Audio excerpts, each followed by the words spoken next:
भैया वृंदावन में आए हैं तो मोर पंख वाले को जरूर ढूंढना है कि वो कहां है। आजकल लोग चमक धमक ज्यादा ढूंढते हैं, पर वृंदावन आए हो तो ब्रज की रज, यहां की रज को उठाकर जरूर मस्तक पर लगाइए। या रज को ब्रह्मादिक तरसत सोरज शीस चढ़ाऊं। अरे भैया यह वृंदावन धाम तो वह धाम है जिसमें रहने के लिए देवता भी लालायित रहते हैं। एक क्षण इस वृंदावन में बिताने के लिए बड़े बड़े तपस्वी तपस्या करते हैं कि एक क्षण वृंदावन वास मिल जाए। और हम लोगों को सहज वृंदावन मिल गया है तो इसके महत्व को समझें। यह ब्रज साधना के प्रभाव से नहीं मिल सकता। विश्वकर्मा जी कोई चाहे कि मैं साधन के बल पे वृंदावन को पालूं तो एक दो जन्म के साधन से तो वृंदावन नहीं मिल सकता। कई जन्मों के साधन लग जाएं तब भी वृंदावन बड़ा मुश्किल है। एक कथा है, हमारे मलुकपीठ वाले गुरुजी सुनाते हैं कि एक बार जब श्री कृष्ण अपने भाइयों से मिलने के लिए इंद्रप्रस्थ पधारे, पांडवों से मिलने, तो वहां यमुना जी के किनारे भ्रमण कर रहे थे अर्जुन के साथ। तो यमुना जी को देख करके वृंदावन की याद श्री कृष्ण को आ गई और जैसे यमुना जी का दर्शन किया तो वह प्रेम प्रकट हो गया और अपने वृंदावन को याद करने लगे तो उनके नेत्र जल से भर गए, आंसुओं से भर गए। अर्जुन को बड़ा आश्चर्य लगा कि क्या ऐसा वृंदावन में है, कोई बहुत बड़ा शहर भी नहीं है, कोई वहां ऐसा जनपद नहीं है, जब देखो प्रभु उसी को याद करते रहते हैं। अब अर्जुन ने कहा नहीं लेकिन मन में भाव आया। ठाकुर जी समझ गए कि अर्जुन के मन में वृंदावन के प्रति अभी श्रद्धा नहीं है, वृंदावन के भाव को समझे नहीं कि वृंदावन क्या है। एक दिन बोले अर्जुन चलो मेरे साथ, तो अर्जुन को लेकर के गए और श्वेत द्वीप वैकुंठ ले गए आचार्य जी। अर्जुन को ले गए श्वेत द्वीप वैकुंठ ठाकुर जी, और वहां देखा तो एक श्वेत पर्वत है, उस श्वेत पर्वत में से दिव्य तेज निकल रहा है और उसके ऊपर एक तपस्वी महात्मा खड़े होकर के एक पैर से हड्डियों का ढांचा ही ढांचा बचा है और तपस्या कर रहे हैं, उनके शरीर से तेज निकल रहा है। तो अर्जुन ने कहा कि ये महापुरुष कौन है और इतना दिव्य तेज इनके शरीर से प्रकट हो रहा है। बोले इन्हीं से पूछो। तो अर्जुन ने प्रणाम करके पूछा तो उन्होंने कहा, अपना नाम भी बतलाया, वो नाम तो विस्मृत हो रहा है हमें।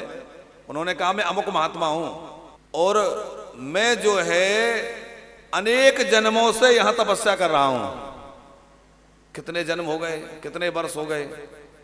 बोले मुझे इतने वर्ष हो गए कि ये जो पर्वत दिख रहा है जिस पे मैं खड़ा हूं, ये पर्वत नहीं है, मेरी अस्थियों का समूह है। उन महात्मा ने कहा इतनी बार मेरी देह छूट गई और मुझे तप के प्रभाव से नूतन देह प्राप्त हो जाती है और वो अस्थियां मेरी गिर जाती हैं गलकर, तो वो तपस्या के कारण इनसे दिव्य तेज निकल रहा है। ये जो तेज निकल रहा है इनमें वो ये मेरी तपस्या का प्रभाव है।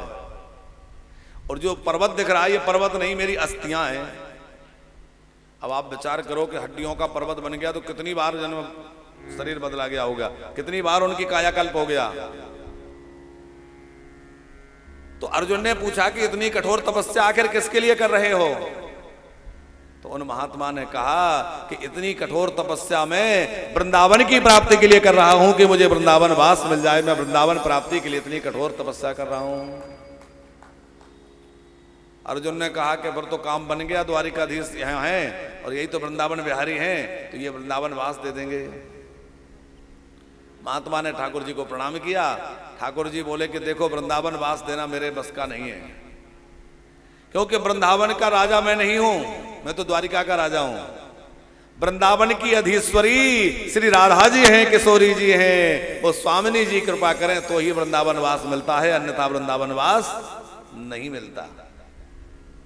तो अब तो वो महात्मा थोड़े उदास होने लगे। ठाकुर जी ने कहा कि अब तुमने इतना भजन किया है, इतना साधन किया है, तो तुम यहां से सीधे गोलोक चले जाओ। गोलोक में तुम्हें प्रदान, गोलोक प्रदान मैं कर सकता हूं लेकिन वृंदावन नहीं दे सकता। पर सिफारिश करके इतना करवा सकता हूं कि जब तुम गोलोक जाओगे तो वृंदावन होते हुए जाओगे और 3 दिन और 3 रात्रि तुम्हें वृंदावन में निवास मिलेगा। वृंदावन का वास 3 दिन मिलेगा, उसके बाद गोलोक चले जाना। इसका अभिप्राय है आचार्य जी कि गोलोक मिलना सहज है लेकिन वृंदावन मिलना सहज नहीं है भैया। वृंदावन अत्यंत दुर्लभ है और हम लोगों को ब्रज का वास मिला है। हम तो अपने विषय में सोचते हैं आचार्य जी कि हमारा तो कोई साधन नहीं था, कोई भजन नहीं था, कोई योग्यता भी नहीं थी, पर केवल और केवल श्री जी की कृपा और करुणा है जो उन करुणामयी ने अपने गोद में यहां बसा लिया है, अपने वृंदावन में बसा लिया है। ये उनकी करुणा का फल है। हमारे अंदर क्या साधन था, क्या योग्यता थी, पर उन्होंने अपने आश्रय में ले लिया है। ये स्वामिनी जी की अहेतु की कृपा का फल है। और वानप्रस्थ में भी आने के लिए तो बहुत लोग मन बनाते हैं, बहुत लोग फोन भी लगाते हैं, बहुत लोग कमरे भी बुक कर लेते हैं, पर नहीं कर पाते हैं। भैया मन तो बहुत लोग बनाते हैं, पर वृंदावन वही पहुंच पाते हैं जिनको राधा रानी बुलाती है, जिन पर श्री जी की कृपा होती है।